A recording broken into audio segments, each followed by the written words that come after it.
I'm Lina. My world used to be pretty decent, with my mom, Jane, being the cool optometrist in town and my dad, Richard, playing the hotshot plastic surgeon. Our house was always buzzing, either with mom's gentle guidance or dad's big tales of making people beautiful. Lina, pass those files, will ya? Mom would call out during her sessions at home. I loved being her sidekick, feeling kinda important in our little clinic world. Dad was another story. He'd breeze in, all charm and stories about his latest masterpiece surgeries. You know, beauty ain't just about what you see. Mom would hit back, trying to teach me something deeper. I didn't get all their jabs at each other, but I felt the chill in the air. Our dinners were a mix of medicine talk and Dad's bragging, till he started coming home late, the air thick with unsaid stuff. Late work again? Mom would dig, her voice sharp. Someone's gotta do the real work around here, Jane. Dad snapped one evening, colder than ever. Mom's face would tighten, but she kept her words locked up. Then, the storm hit. Dad had been messing around with his much younger assistant. The day he decided to bail, he packed up like he was just heading off to another conference, not leaving his whole life behind. Richard, how can you just walk out on us? Mom tried to fight, her voice all shaky. It's not you, it's me. Look after your mom, Lina, he said, barely glancing my way. His advice felt like a slap. Wasn't he supposed to be the one looking after us? What followed was a nightmare. Mom dove headfirst into a depression so bad, it felt like she'd vanished. We had to ditch our home for a cramped apartment, all cause Dad decided he wanted the house for himself and his new chick. Why's he doing this, Mom? I couldn't wrap my head around the mess. People change, Lina. Or maybe they just show their true colors. We'll get through, she whispered, but it was like talking to a ghost. She was out of it, barely holding on. We were sinking fast, and then came my grandparents, throwing us a lifeline with all the love and backup we needed. Your mom's stronger than she knows, Lina.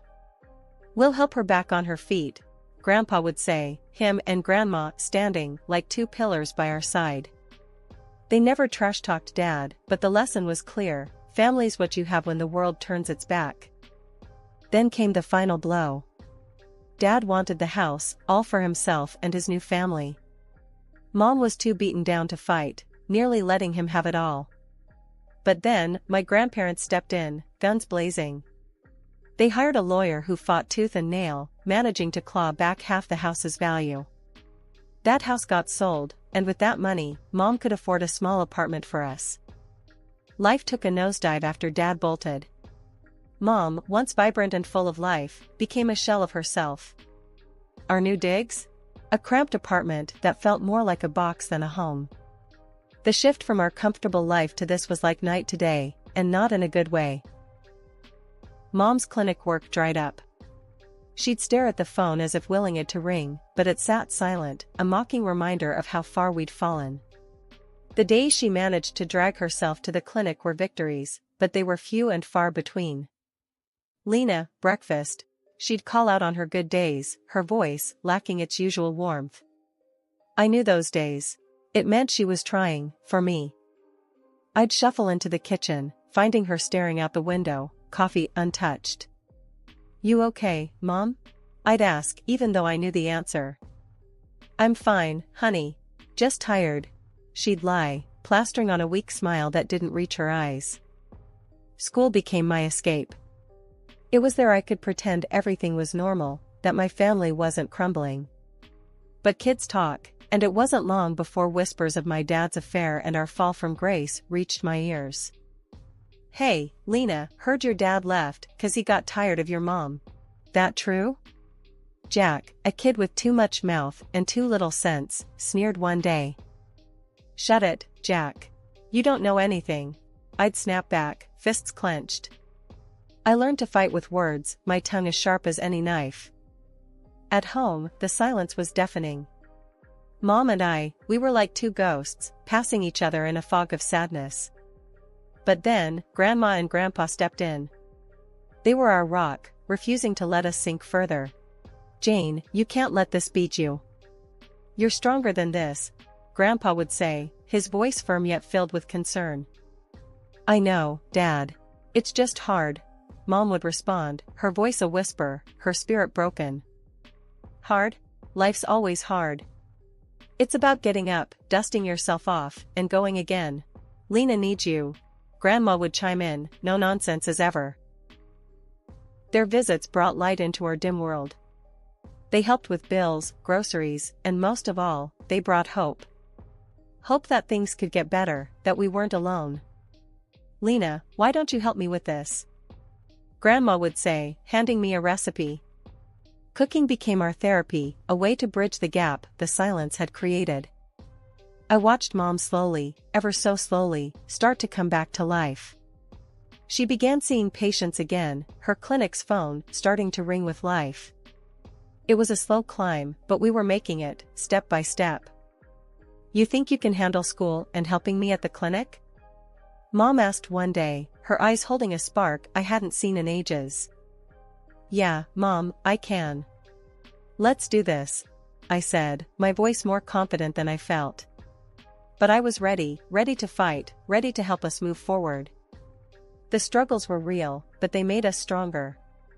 The betrayal, the hurt, it was all part of our story, but it wasn't the end.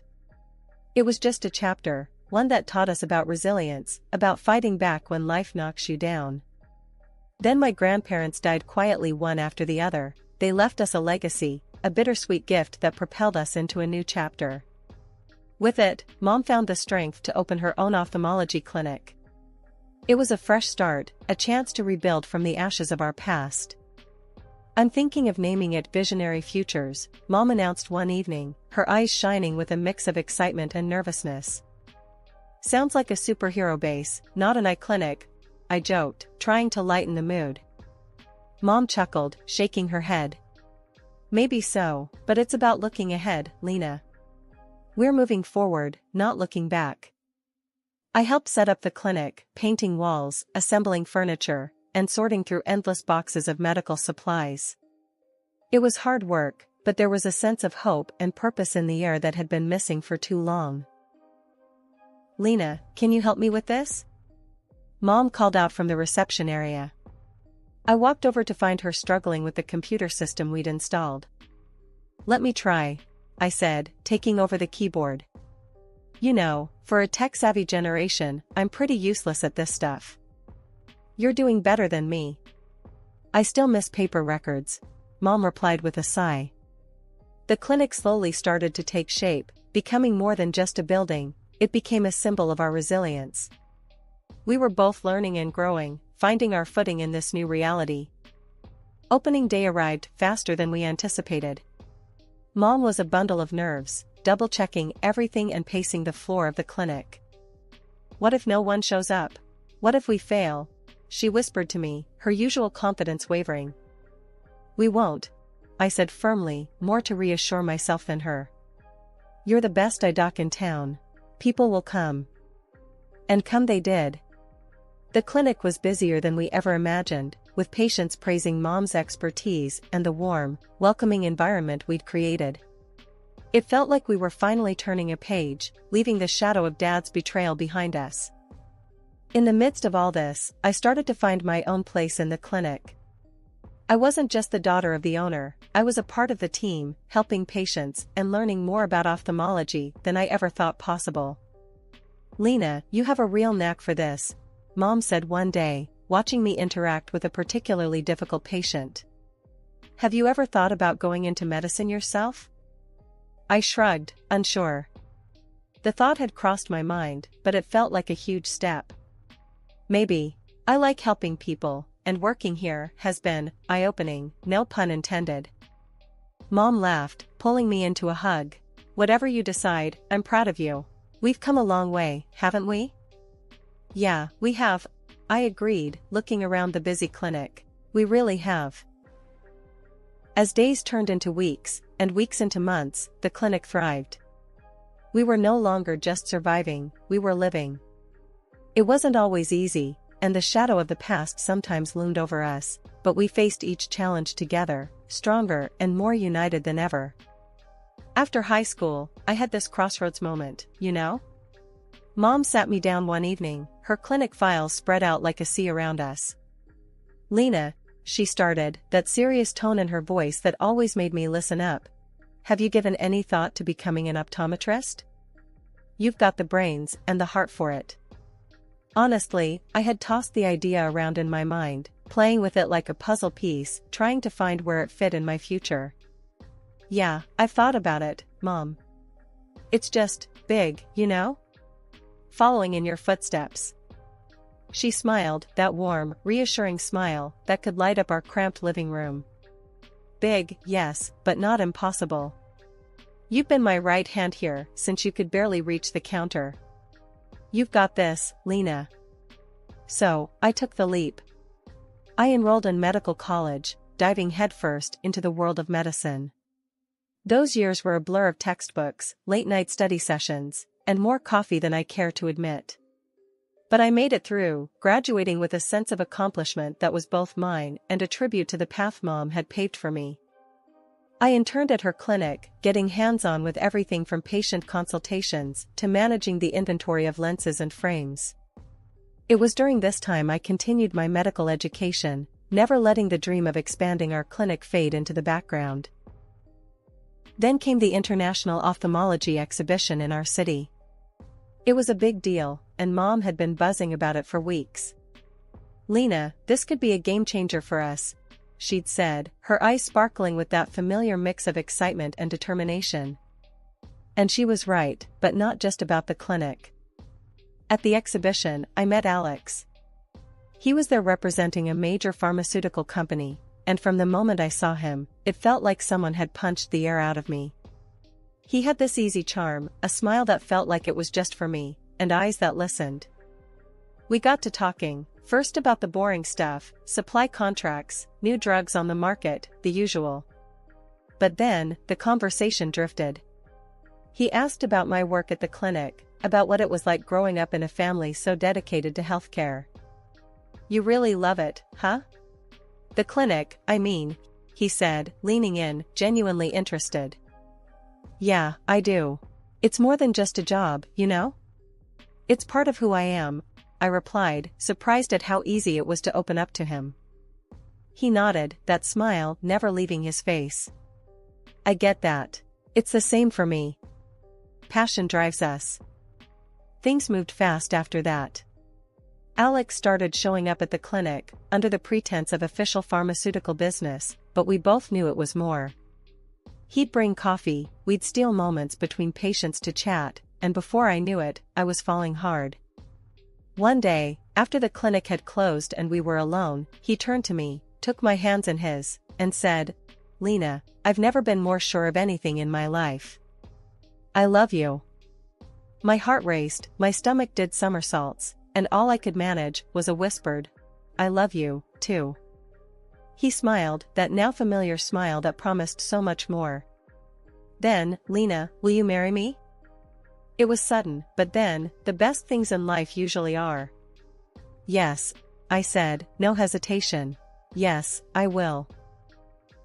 The excitement of the engagement consumed us.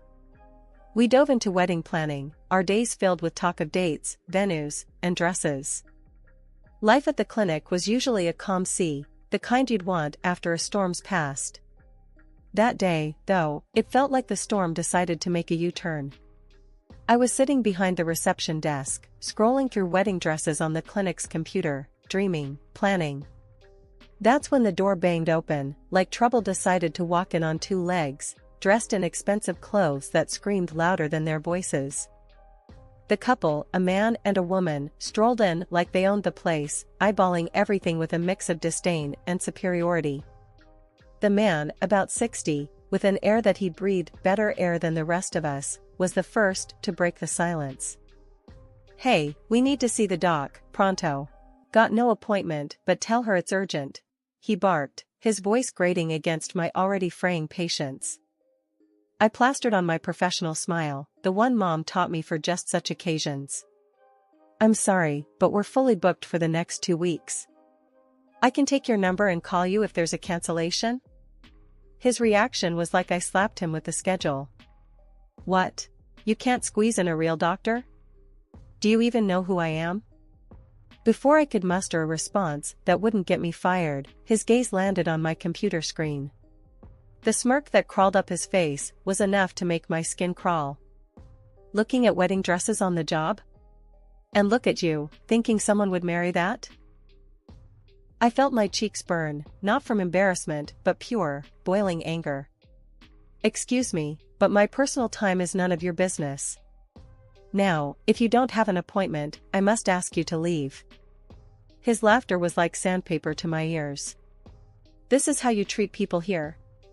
No wonder this place looks like a dump. And you, girl, ever thought of visiting a plastic surgeon?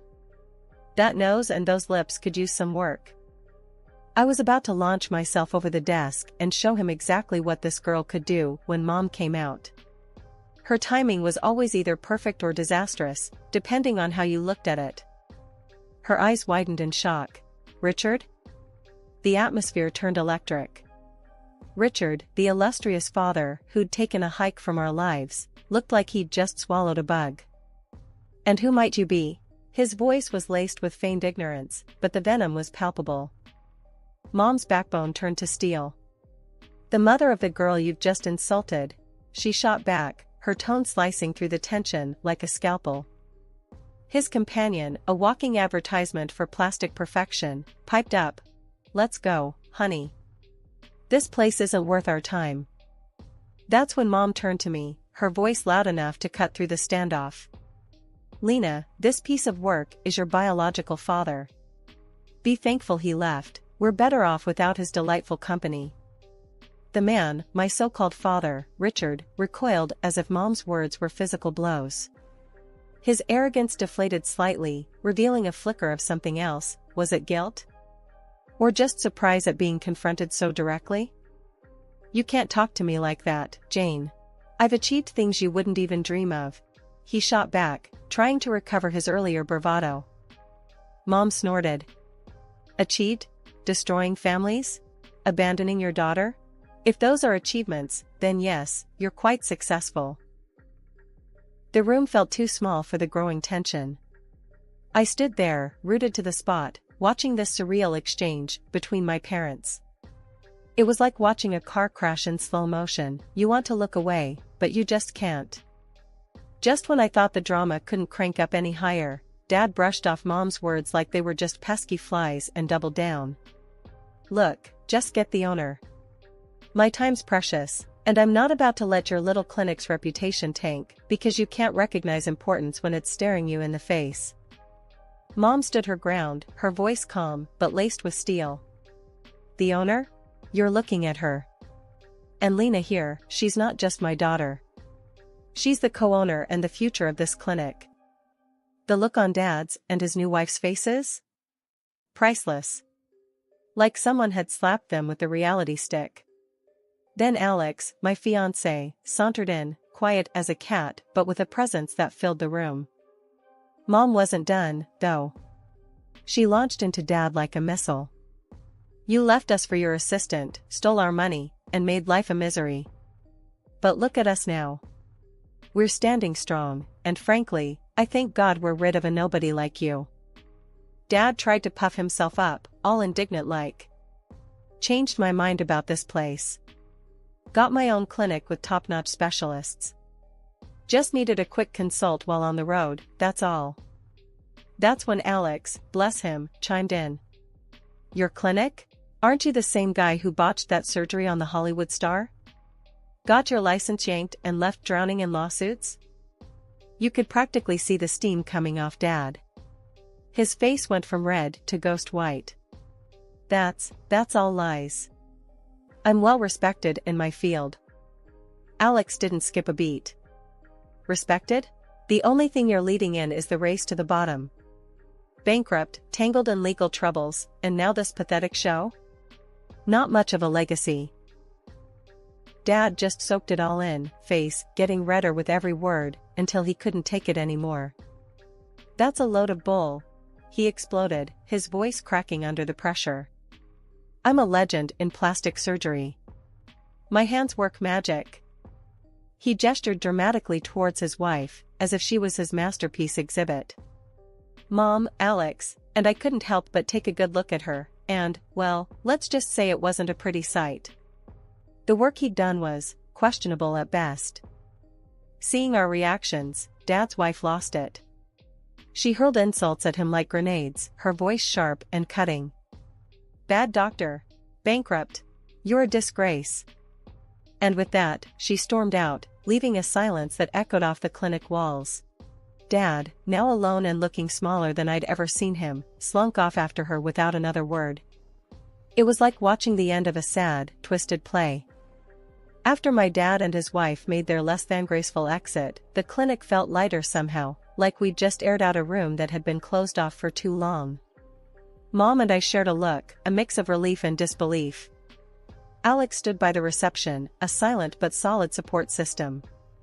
"Can you believe that just happened?"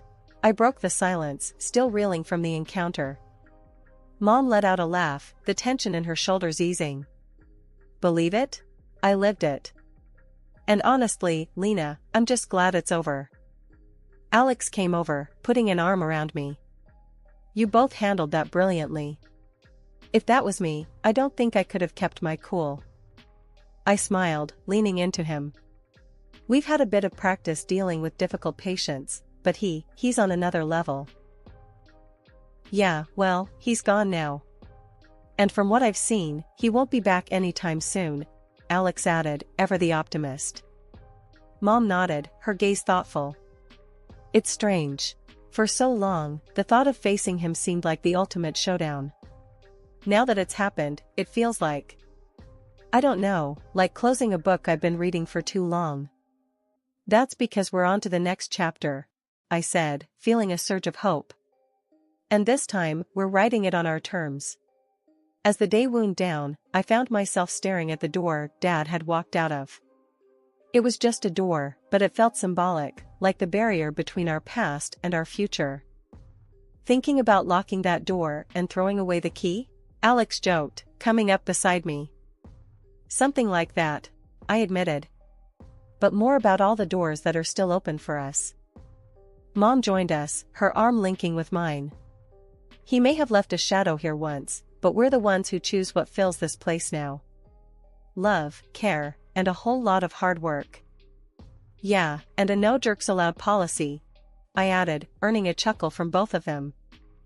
As we locked up the clinic that evening, the sunset painted the sky in hues of hope and promise. The departure of shadows wasn't just about Dad leaving, it was about us stepping out from under the weight of his influence, ready to face the light of a new day.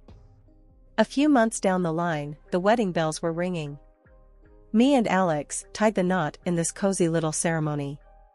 Just a bunch of our relatives and close friends, the kind of people who'd been there through thick and thin. Dad? He was nowhere in sight, which suited me just fine. The day was perfect without his shadow looming over us. Chatting with some of the docs we knew, the gossip mills were churning. Turns out Dad had crashed and burned, big time. Debts up to his eyeballs, and his last bit of property snatched away to cover some of them. And the cherry on top? A lineup of angry patients with botched jobs ready to take him to court. Karma's a real kicker, ain't it? "So, he's really tanked, huh?" I said to Mom over coffee one morning, trying not to sound too smug about it. Mom sighed, her eyes a mix of relief and something a bit softer, maybe pity. "Seems like it, Lina. But let's not dwell on it. We've got our own lives to live." "Yeah, you're right," I replied, feeling a twinge of, I don't know, something. Not exactly sadness, but close. "It's just crazy, you know? After everything." Alex, ever the voice of reason, chimed in. "Life's about moving forward, not looking back at the debris. We've got a lot to be thankful for." He was right, as usual. The wedding was a blast, a real celebration of new beginnings. And with Dad's drama finally in the rearview, it felt like we could breathe again, really breathe. "Our little family's got a bright future ahead," Mom said, her hand finding mine. "Let's focus on that." And that's exactly what we did. The clinic thrived, Our marriage was full of love and laughter, and the shadow of Dad's legacy faded into nothing more than a bad memory. We were building something new, something ours, and nothing could drag us down. Looking back, I wouldn't change a thing. The hardships, the battles, they made us who we are. And standing there, with my mom and Alex by my side, I knew we were unbreakable. The past was just that, the past. Our eyes were set on the horizon, eager for the dawn of our new day.